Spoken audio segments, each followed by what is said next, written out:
হয় চাওক নিশা মহানগৰীৰ লালুংগাঁৱৰ যি সমীপতে মহানগৰীৰ সমীপতে লাগি থকা গড়ভঙা বনাঞ্চল আছে আৰু সেই গড়ভঙা বনাঞ্চলৰ পৰা এটা হাতী নামি আহি 5খনকৈ ঘৰৰ যি মূল গেট আছে সেই গেট ভাঙিছে আৰু নিশাৰ ভাগত যি হাতীয়ে এইদৰে তাণ্ডৱ চলোৱা আমি প্ৰথম খবৰত দৰ্শকসকলক দেখুৱাই গৈছোঁ।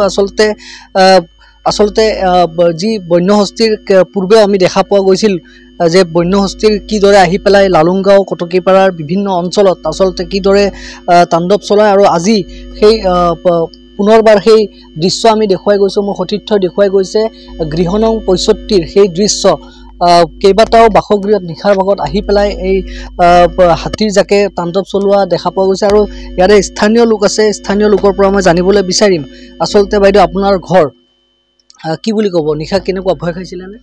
নিশা ভয় লাগিছিলে। মই হাতীটোৰ প্ৰথম শব্দতে গম পাই চাৰিওফালে খিৰিকী খুলি খিৰিকী দি চালোঁ, হাতীটো বিচাৰি পোৱা নাই। ইহঁতৰ বিল্ডিঙৰ ওপৰত আছে সেইকাৰণে মই বিচাৰি পোৱা নাই।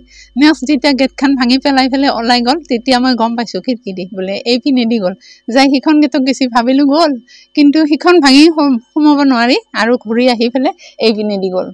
যাই পিনে সেইপিনে গাড়ীৰ এটা ল'ৰাটো আহিছে, তাৰ স্কুটিৰ পোহৰত তাৰমানে ভয় খাই আৰু ঘূৰি আহিছে, আহি এই দুখন ভাঙিছে আৰু এইখন গেট আমাৰ গেটখন ভাঙিছে, ভাঙি এইপিনেদি ওলাই গৈছে। ৱালো ভাঙিছে, বহুতে ভাঙিছে ৱাল, দুখনে সিফালৰখন যোৱা সপ্তাহত ভাঙিছে আৰু কালি ভাঙিছে ইফালৰখন।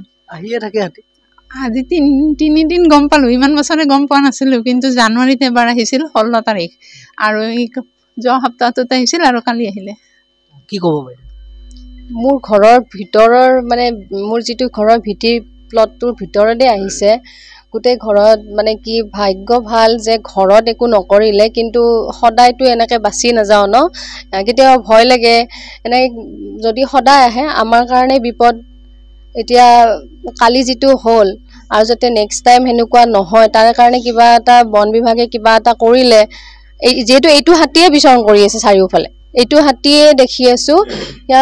যোৱা সপ্তাহত আহি গৈছে আৰু কালি তাৰে আগতো এদিন আহিছে, এনেকৈ আহিয়ে আছে মানে এইটো হাতীয়ে।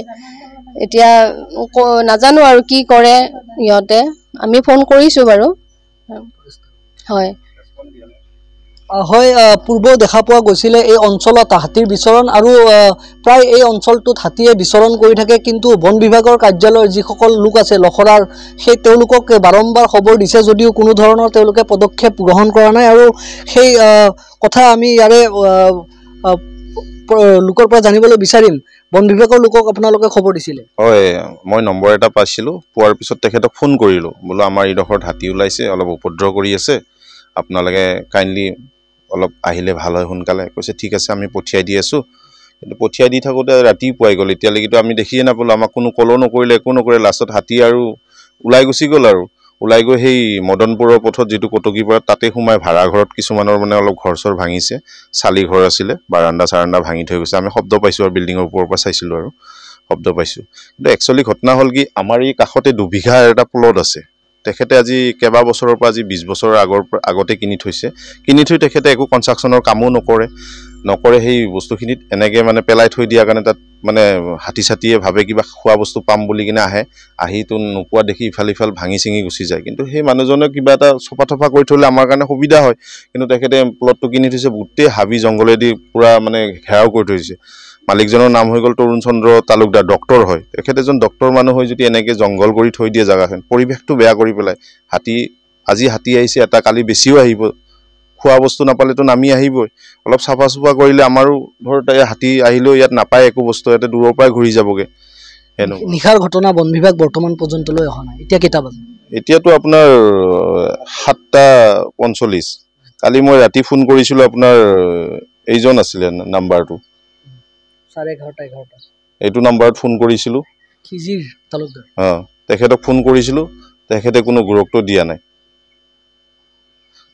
হয়, বন বিভাগৰ কাৰ্যালয় খিজিৰ তালুকদাৰ নামৰ এগৰাকী বন বিষয়াক ইতিমধ্যে তেওঁলোকে বাৰম্বাৰ যোগাযোগ কৰিছিলে, কিয়নো যোৱা নিশাৰ ঘটনা আৰু নিশাৰ ঘটনা তেওঁলোকে কথা দিছিলে যে আমি বন বিভাগৰ কাৰ্যালয়ৰ লোক পঠাই আছোঁ, আমি গৈ আছোঁ, কিন্তু আজি পুৱা প্ৰায় 8 বাজিবৰ হ'ল, কিন্তু কোনো ধৰণৰ আৰক্ষীৰ বা বন বিভাগৰ কোনো লোককে দেখা পোৱা যোৱা নাই, যাৰ বাবে ইতিমধ্যে দুখ প্ৰকাশ কৰিছে ইয়াৰ স্থানীয় ৰাইজে। কিয়নো এইটো হ'ল জালুকবাৰী সমষ্টি, মুখ্যমন্ত্ৰী ডক্টৰ হিমন্ত বিশ্ব শৰ্মাৰ সমষ্টি, যাৰ বাবে ইতিমধ্যে তেওঁলোকে সেই কথাও আমাক অৱগত কৰিছে সংবাদ মাধ্যমক। কি ক'ব মুখ্যমন্ত্ৰীৰ?